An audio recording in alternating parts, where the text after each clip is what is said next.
Radhe Radhe students, मेरा नाम है गिरीश नायक और आप सभी का स्वागत है दिल्ली एस एकेडमी के ई लर्निंग प्लेटफॉर्म पर। जैसा कि आप जानते हैं, हमारे 30 कदम सीरीज के अंतर्गत 30 क्वेश्चन लगातार 30 दिनों तक अलग अलग सब्जेक्ट्स के आपको मिलने वाले हैं, आपको प्रोवाइड किए जाने वाले हैं, जिससे आपकी तैयारी और ज़्यादा बेहतर हो सके। तो उसी कड़ी में हम लोग आज आगे बढ़ते हैं और आज हम लोग देखेंगे NITI Aayog, national institute for transforming India. इससे पहले हमारे पास जो योजना निर्माण के लिए एक अलग से संस्था थी, योजना आयोग, जिसका गठन हुआ था 15 मार्च सन 1950 में, और इसके पहले अध्यक्ष थे हमारे प्रधानमंत्री जी। ठीक है, उस समय के प्रधानमंत्री जी हमारे पंडित जवाहरलाल नेहरू जी। और वर्तमान में हम लोग देख रहे हैं कि उसको ख़त्म कर दिया गया है। ठीक है, योजना आयोग को, उसका जो बॉडी है उसको ख़त्म कर दिया गया और अब क्या बनाया है, उसके जगह पे उसको रिप्लेस किया है नीति आयोग। 2015 में ये स्थापित हुआ था और 1 जनवरी 2015 इसका स्टार्टिंग डेट है, उस दिन से इसकी स्थापना हुई थी। तो हम देखने वाले हैं आज नीति आयोग के बारे में। तो पहला क्वेश्चन है हमारा, नीति आयोग की स्थापना के संबंध में निम्न कथनों पर विचार करें। पहला बोल रहा है इसकी स्थापना 2015 में योजना आयोग की जगह की गई थी। बिल्कुल सही बात है, यह वित्त मंत्रालय के तहत एक वैधानिक निकाय है। और तीसरा बोल रहा है नीति आयोग भारत सरकार के लिए थिंक टैंक के रूप में कार्य करती है। तो हमारा जो नीति आयोग है वो थिंक टैंक के तौर पर तो काम करता ही है, क्योंकि ये आइडियाज़ देता है। जैसे अगर अलग अलग राज्यों में किसी टाइप का उनको कुछ प्रोजेक्ट स्टार्ट करना है, अगर उसको उसके लिए असिस्टेंस की ज़रूरत है तो नीति आयोग प्रोवाइड करता है। तो हमारा तीसरा ऑप्शन तो राइट है, पहला ऑप्शन भी राइट है, 1 जनवरी सन 2015। और किसकी जगह आया था, योजना आयोग की जगह, ये बात भी सही है। और लेकिन ये सेकंड स्टेटमेंट क्या बोल रहा है, वित्त मंत्रालय के तहत एक वैधानिक निकाय है। वैधानिक निकाय मतलब होता है जिसका निर्माण किसी विधि के अंतर्गत किया जाए, उसको बोलेंगे वैधानिक निकाय। संवैधानिक निकाय जो संविधान में लिखित उल्लेखित प्रावधानों के अनुसार जिसका गठन किया जाता है उसको बोलते हैं हम लोग संवैधानिक निकाय। और इनके अलावा जो अन्य कार्यों के लिए स्थापित किए जाते हैं उनको बोलते हैं हमारा स्टैट्यूटरी बॉडी या फिर विधिक निकाय, कार्यकारी निकाय।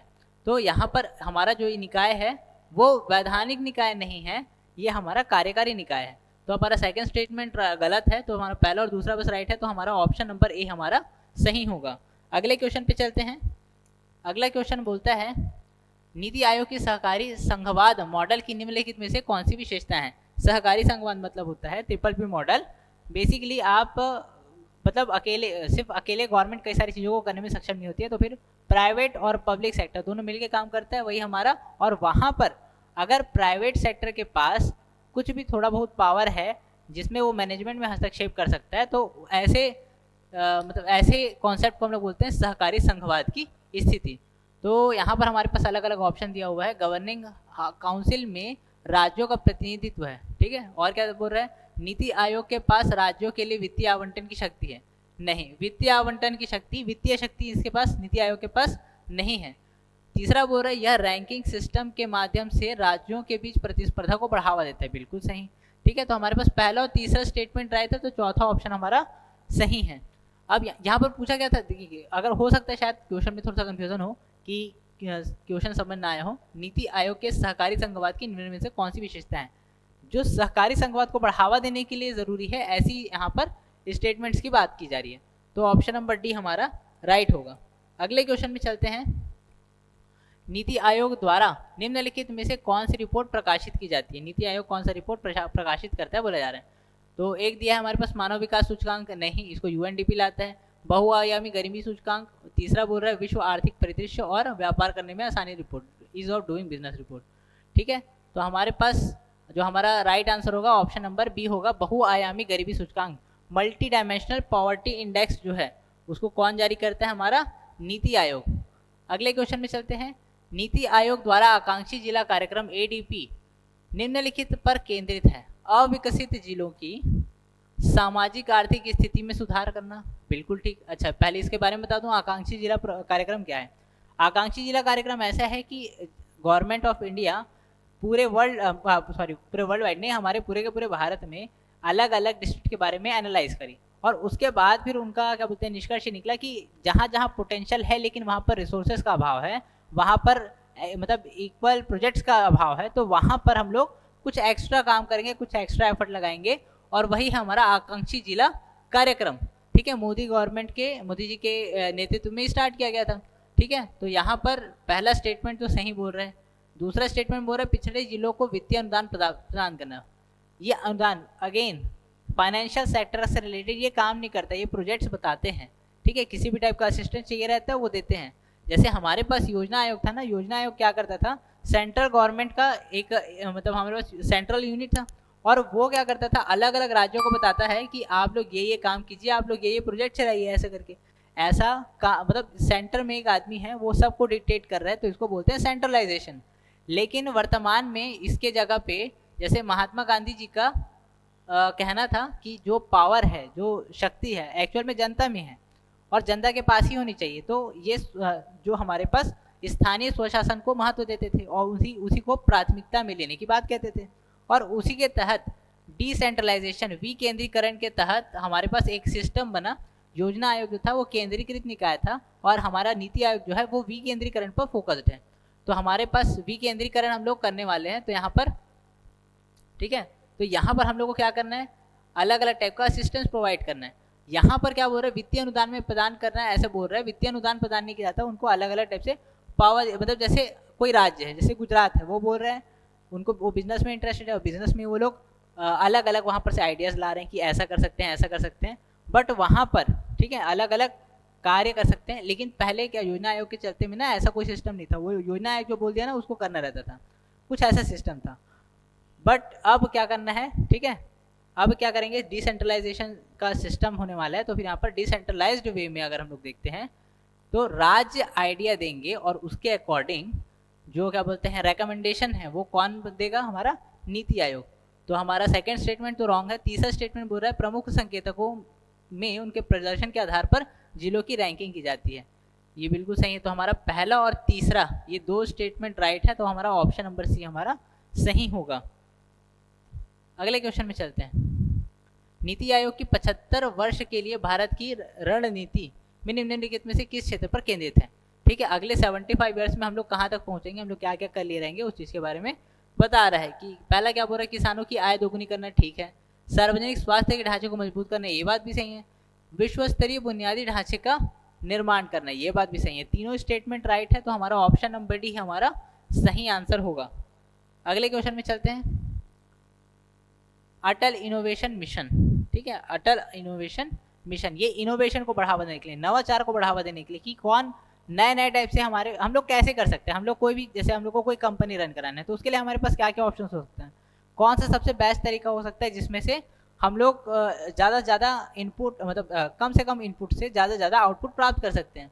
ठीक है, तो ये क्या है, हमारा इनोवेशन है। जैसे हमारे पास पहले हर चीज़ को हम लोग को कैलकुलेट करना पड़ता था, हमारे पास जैसे गुणा भाग का चीज़ है या फिर हम लोग को कोई बिलिंग करना है तो उसमें हम लोग को बहुत कैलकुलेशन करना पड़ता था, जोड़ रहे हैं, घटा रहे हैं, गुणा भाग परसेंट निकाल रहे हैं, सबको करना रहता था। लेकिन अभी क्या होता है, एमएस एक्सेल हमारे पास ऑप्शन है। एमएस एक्सेल में हम लोग सारा एक बार फॉर्मूला डाल दिए, जहाँ जहाँ हम लोग को सेट करना रहेगा सारा का सारा इकट्ठा सेट हो जाता है। तो हमारे पास ये क्या है, इनोवेशन है। ठीक है, तो हम लोग को अलग अलग टाइप के इनोवेशंस करने हैं जिससे हम लोग और भी ज़्यादा अच्छे से आगे बढ़ पाएँ।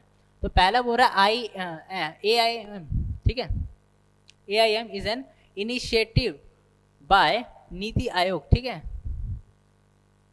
ठीक है, नीति आयोग को, ठीक है, उद्यमिता को बढ़ावा देने के लिए नीति आयोग द्वारा एक पहल है। दूसरा बोल रहा है यह पूरी तरह से स्टार्टअप को वित्त पोषित करने पर केंद्रित है। फिर से अगेन वित्त पोषण आ गया, जहां जहां वित्त पोषण आया ना मतलब वहां पर वो स्टेटमेंट रॉन्ग रहेगा, ध्यान रखेंगे। यह स्कूलों में अटल टिंकरिंग लैब स्थापित करता है, बिल्कुल सही। ये स्कूल्स में अलग अलग, देखिए जो हम लोग को इनोवेशन है ना वो सबसे ज़्यादा बच्चों के पास मिलेगी हम लोग को, ऐसा क्योंकि उनके बच्चों का माइंड जो रहता है वो ज़्यादा क्रिएटिव रहता है, तो वहाँ पर हम लोग को मेन फोकस करना है। ऐसे करके हमारा पहला और तीसरा स्टेटमेंट राइट है, तो ऑप्शन बी हमारा सही होगा। अगले क्वेश्चन में चलते हैं। नीति आयोग की शासी परिषद, ठीक है, गवर्निंग, ठीक है, गवर्निंग बॉडी जो है उसकी अध्यक्षता कौन करता है। तो जैसे योजना आयोग में अध्यक्षता करते थे उस समय के मतलब जो प्रधानमंत्री रहते थे वो, और क्योंकि नीति आयोग रिप्लेस करके आया है तो हमारा ऑप्शन नंबर सी भारत के प्रधानमंत्री हमारा सही आंसर होगा। ठीक है, अगले क्वेश्चन में चलते हैं। अच्छा, यहाँ पर हमारे पास एक और भी चीज़ है। नीति आयोग की ये कौन हो गए, शासी परिषद के अध्यक्ष कौन है, प्रधानमंत्री। लेकिन इसका सीईओ कौन है, ठीक है, सीईओ कौन है, हमारे बी सुब्रमण्यम, ठीक है, बी सुब्रमण्यम जी जो हैं वो तत्काल में नीति आयोग के वर्तमान हमारे जो हैं हमारे सीईओ हैं, ठीक है, चीफ एग्जीक्यूटिव ऑफिसर।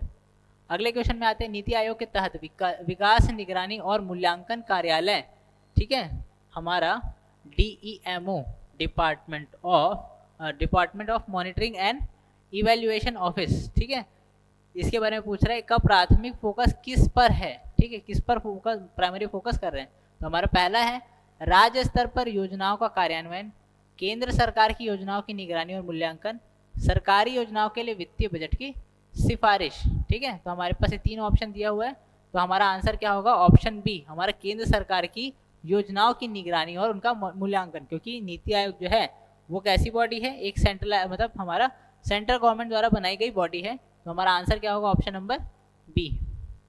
अगले क्वेश्चन में चलते हैं, नीति आयोग का स्कूल शिक्षा गुणवत्ता सूचकांक, ठीक है, स्कूल एजुकेशन क्वालिटी इंडेक्स क्या चीज को मापता है। तो हमारा पहला बोल रहा है राज्य में साक्षरता दर, स्कूलों में सीखने पहुंच और प्रशासन में परिणाम, प्राथमिक स्तर पर नामांकन दर और उच्च शिक्षा संस्थानों में प्रदर्शन। तो हमारा आंसर क्या होगा, ऑप्शन नंबर बी, स्कूलों में स्कूलों में सीखने पहुंच और प्रशासन में परिणाम पर मेन केंद्रित है हमारा इसको शिक्षा गुणवत्ता सूचकांक। अगले क्वेश्चन में चलते हैं, नीति आयोग की राष्ट्रीय ऊर्जा नीति, ठीक है, हमारा नेशनल एनर्जी पॉलिसी, इसका संबंध हम लोग को पूछ रहा है। तो हमारे पास पहला दिया नवीकरणीय ऊर्जा, दूसरा कार्बन उत्सर्जन में कमी, तीसरा बोला कोयला आधारित ऊर्जा में उत्पादन में वृद्धि। उत्पादन में अगर वृद्धि करेंगे तब तो फिर नुकसान है, तो हम लोग को यहाँ पर वृद्धि बोल दिया तो ये गलत हो जाएगा हमारा। तो पहला हमारा नवीकरणीय ऊर्जा, नवीकरणीय ऊर्जा मतलब क्या होती है, जिसको हम लोग वापस से रिन्यू कर सकते हैं, रिन्यूएबल एनर्जी, ठीक है, जिसको हम लोग वापस एक बार यूज करने के बाद यूज एंड थ्रो वाला सिस्टम नहीं, बार बार यूज कर सकते हैं, रिसाइकलेबल है, उसको बोलते हैं हम लोग नवीकरणीय ऊर्जा। और दूसरा क्या बोल रहा है, कार्बन उत्सर्जन में कमी करने की बात कर रहा है, तो ये बात भी सही है। तो हमारा पहला और दूसरा स्टेटमेंट राइट है, तो हमारा ऑप्शन नंबर ए हमारा सही होगा।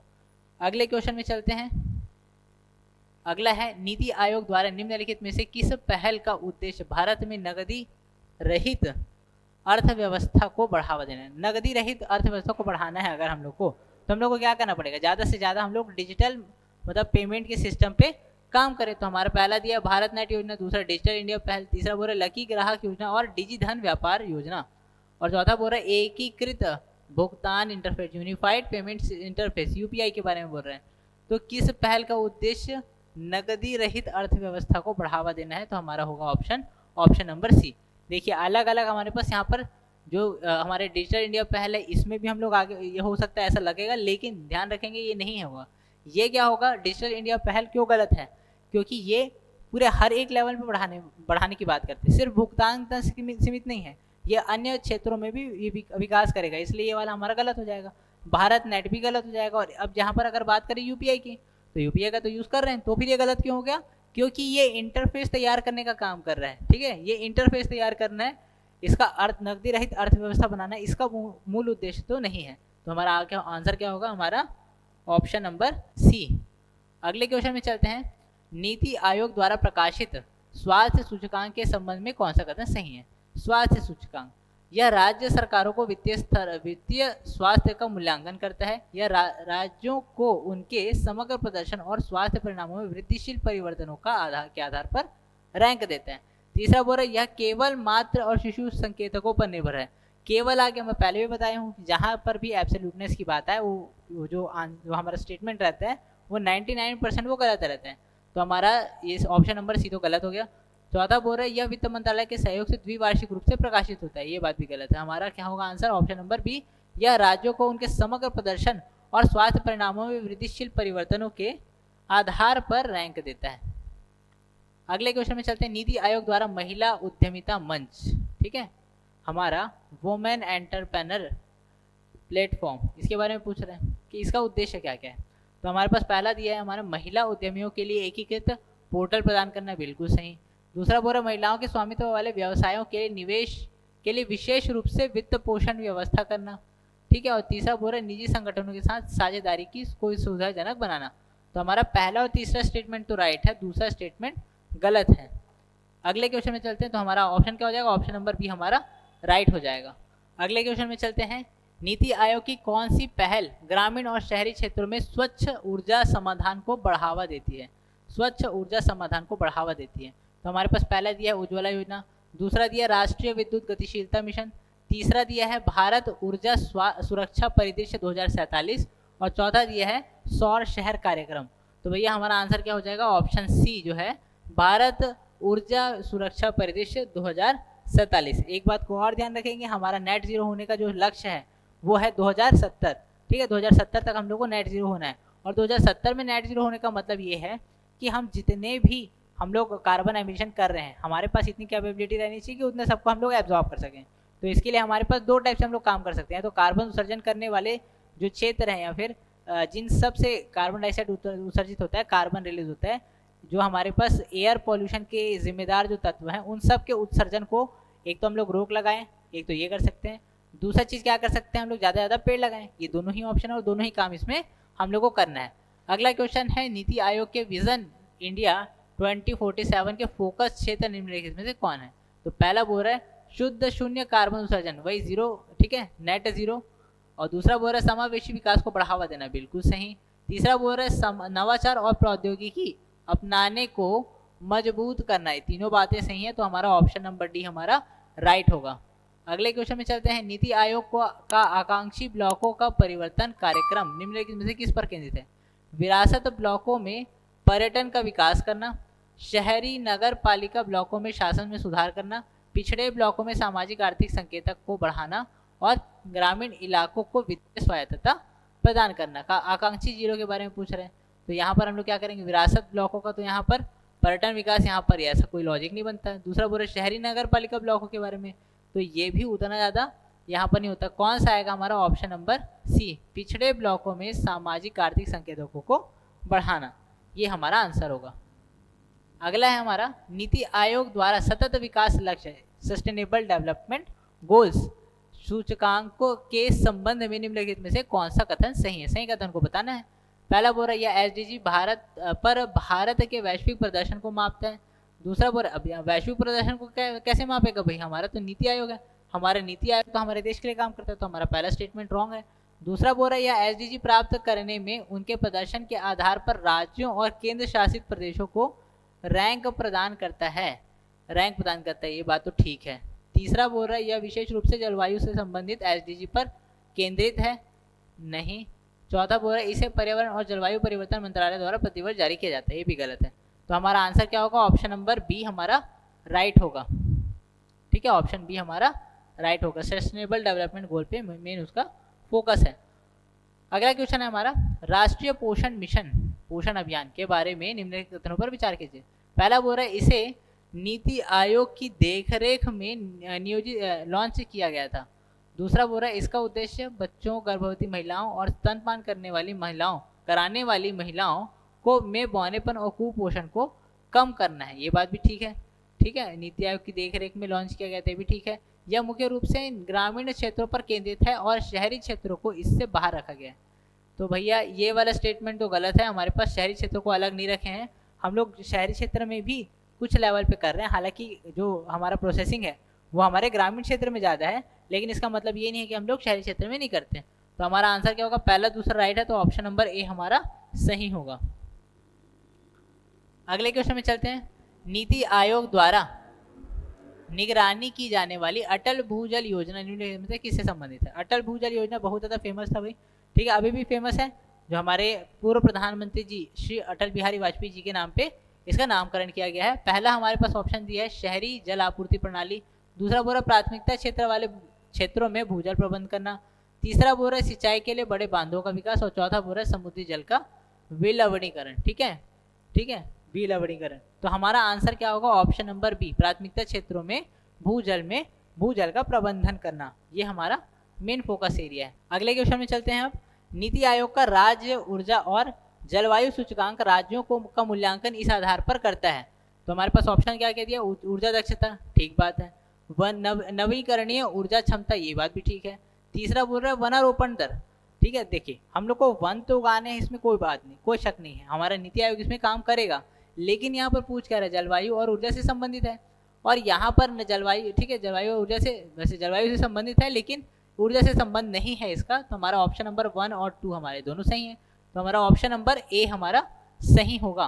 ठीक है, ऑप्शन नंबर ए हमारा सही होगा। अगले क्वेश्चन में चलते हैं, सार्वजनिक निजी भागीदारी ट्रिपल मॉडल के बारे में बात चल रही है। में नीति आयोग की भूमिका के बारे में निम्नलिखित में से कौन सा कथन सत्य है? सत्य कथन को बताना है। पहला बोल रहा है यह स्वास्थ्य और शिक्षा क्षेत्रों में ट्रिपल मॉडल को बढ़ावा देता है। ठीक है। यह बुनियादी ढांचा परियोजनाओं के लिए निजी कंपनियों को सीधे फंड देता है। फिर से आ गया सीधे फंड। ठीक है, फंड जहां पर आया मतलब वो गड़बड़ है। ठीक है। तीसरा बोल रहा है यह सरकारी निजी सहयोग के लिए एक सुविधाकर्ता के रूप में कार्य करता है। ठीक है, पहला और तीसरा राइट है, बीच का दूसरा गलत है, तो हमारा ऑप्शन नंबर सी हमारा सही होगा। अगले क्वेश्चन पे चलते हैं, नीति आयोग द्वारा विकसित राष्ट्रीय मुद्रीकरण पाइपलाइन का उद्देश्य। तो पहला बोल रहा है खराब प्रदर्शन करने वाले सार्वजनिक उपक्रमों का स्थायी रूप से मुद्रीकरण करना। दूसरा बोल रहा है सरकार की मुख्य परिसंपत्तियों को एक निश्चित अवधि के लिए निजी संस्थाओं को पट्टे पर देना। तीसरा बोल रहा है सरकार की मुख्य परिसंपत्तियों को सरकारी परिसंपत्तियों को विदेशी निवेशकों को बेचना। और चौथा बोल रहा है परिसंपत्ति मुद्रीकरण के माध्यम से स्टार्टअप को निधि देना। तो इसका हम लोग परिसंपत्तियों का मुद्रीकरण हम लोग करके स्टार्टअप को यहाँ पर बढ़ावा तो नहीं दे रहे हैं, ये हमारा गलत हो जाएगा। दूसरा हमारे पास क्या बोल रहा है सरकारी परिसंपत्ति को विदेशी निवेशकों को बेचना है, ये भी गलत है। हमारे पास हम लोग कुछ मात्रा में बेच सकते हैं जो हम लोग सबके लिए रखें, वहाँ पर ऐसा नहीं है कि विदेशी है या देशी है, ऐसा वाला बात नहीं है। और तीसरा बोल रहा है ठीक है हमारे खराब प्रदर्शन करने वाले को उपक्रमों को स्थायी रूप से मुद्रीकरण करना, ये भी गलत है हमारा। तो हमारा ऑप्शन नंबर बी बस सही है। अगले क्वेश्चन में चलते हैं, नीति आयोग के 3 वर्षीय कार्य एजेंडा। ठीक है, 3 वर्षीय कार्य एजेंडा के में जोड़ दिया गया है, क्या क्या है? शिक्षा प्रणाली में सुधार, ठीक है। दीर्घकालिक भूमि सुधार लागू करना, ये बात भी ठीक है। तीसरा बोल रहा है गैर कृषि रोजगार को मजबूत करना, ये बात भी सही है। तीनों ही सही है हमारे पास, तो ऑप्शन नंबर डी हमारा सही होगा। अगले क्वेश्चन में चलते हैं, निम्नलिखित में से कौन सा संकेतक नीति आयोग द्वारा समग्र जल प्रबंधन सूचकांक का हिस्सा नहीं है? पूछ रहे हैं, नहीं है बोल रहे हैं मतलब हम लोग को कौन कौन सा है उसको आइडेंटिफाई कर लें, या फिर जो मतलब जिसको उसको हम लोग आइडेंटिफाई कर लेंगे उसके अलावा जो बचेगा वो आंसर है हमारा। तो ठीक है, भूजल पुनर्भरण ये तो हमारे शामिल है। ठीक है, शहरी जल मांग ये भी शामिल है। कृषि उत्पादकता ये शामिल नहीं है भाई। ठीक है, कृषि उत्पादकता के लिए हम लोग नीति आयोग का समग्र जल प्रबंधन सूचकांक नहीं लाए हैं। तो हमारा आंसर क्या होगा? ऑप्शन नंबर सी ही हमारा राइट आंसर है, बाकी सब गलत है। अगले क्वेश्चन में चलते हैं, नीति आयोग अपने इनोवेशन इंडेक्स के माध्यम से निम्नलिखित में से किसे बढ़ावा देते हैं? इनोवेशन में राज्य स्तरीय प्रदर्शन, निजी संस्थानों द्वारा अनुसंधान एवं विकास व्यय, तीसरा बोल रहा है दायर किए गए पेटेंट की संख्या। तो भैया हमारा यहाँ पर तीनों ही राइट आंसर होगा, ऑप्शन नंबर डी हमारा सही होगा। अगले क्वेश्चन में चलते हैं, नीति आयोग द्वारा शुरू किए गए राष्ट्रीय डेटा एंड एनालिटिक प्लेटफॉर्म का उद्देश्य पूछ रहे हैं। ठीक है, हम लोग को क्या करना है, अलग अलग जगह जो हमारे पास डेटा क्या है हमारे पास, जो हमारे पास आंकड़े उपलब्ध हैं या फिर हमारे पास जो जिस भी टाइप का हमारे पास इंफॉर्मेशन है उसके बारे में बात की जा रही है। जो गवर्नमेंट का बोल रहा है, पहला सरकारी डेटा तक खुली पहुंच प्रदान करना, नागरिकों के लिए डेटा गोपनीयता सुनिश्चित करना, मंत्रालयों में वित्तीय लेन देन को केंद्रीकृत करना, और चौथा बोल रहा है निवेशकों के लिए वास्तविक समय के आर्थिक डैशबोर्ड बनाना। तो हमारा आंसर क्या होगा? ऑप्शन नंबर ए हमारा सरकारी डेटा तक खुली पहुंच प्रदान करना। अगले क्वेश्चन में चलते हैं, निम्नलिखित में से कौन सी योजना नीति आयोग के ब्लू इकोनॉमी विजन के अनुरूप है? ठीक है, ब्लू इकोनॉमी क्या है? हमारा जल क्या है? जल है पानी, पानी और पानी का कलर क्या है? ऐसे तो हम लोग को पानी का कोई रंग ही नहीं होता ना, रंगहीन हमारे पास द्रव है। लेकिन अगर हम लोग देखते हैं समुद्र में देखते हैं वहाँ पर हमको नीला दिखाई देता है, तालाब में देखते हैं जो साफ पानी वाला है वहाँ पर भी नीला दिखाई देता है। तो ब्लू इकोनॉमी का संबंध किससे है? जल से। और जल में कौन रहती है? मछली रानी, जल की रानी। ठीक है, जीवन उसका पानी पानी। तो हमारा आंसर क्या है? Option number A. ठीक है, पीएम मत्स्य संपदा योजना। ठीक है, पीएम किसान योजना क्या है भाई? हम लोग किसानों को, ठीक है, हमारे सेंट्रल गवर्नमेंट जो है 6,000 रुपये 1 साल का प्रतिवर्ष प्रोवाइड करती है, और उसके माध्यम से वहाँ पर किसानों के लिए थोड़ी सी हेल्प जो है हमारे पास मॉनेटरी असिस्टेंस प्रोवाइड करती है। एक है हमारे पास राष्ट्रीय सौर मिशन। राष्ट्रीय सौर मिशन का उद्देश्य क्या है? जो हम लोग ज़्यादा से ज़्यादा सोलर पावर को यूज़ करें, हम लोग नवीकरणीय क्षेत्रों में जाएं, हम लोग ज़्यादा से ज़्यादा नॉन ट्रेडिशनल जो हमारे पास एनर्जी सोर्स में वहाँ पर जाएं, इस चीज़ के लिए स्टार्ट किया गया है। और चौथा क्या हो रहा है? पीएम आवास योजना। आवास योजना क्या है? हम लोग को बहुत सारे लोगों के पास घर नहीं है, बेघर है। ठीक है, रोटी कपड़ा मकान 3 बेसिक नीड होती है गरीबी दूर करने के लिए। जिसके पास ये है वो गरीब नहीं है। देखिए, अब गरीबी का अलग अलग वो है ना, पैमाने भी अलग अलग है। जनरली जो बोला जाता है मैं उस आधार पर बोल रहा हूँ। तो हमारे पास पीएम आवास योजना। ठीक है, तो हमारा आंसर क्या है इसमें?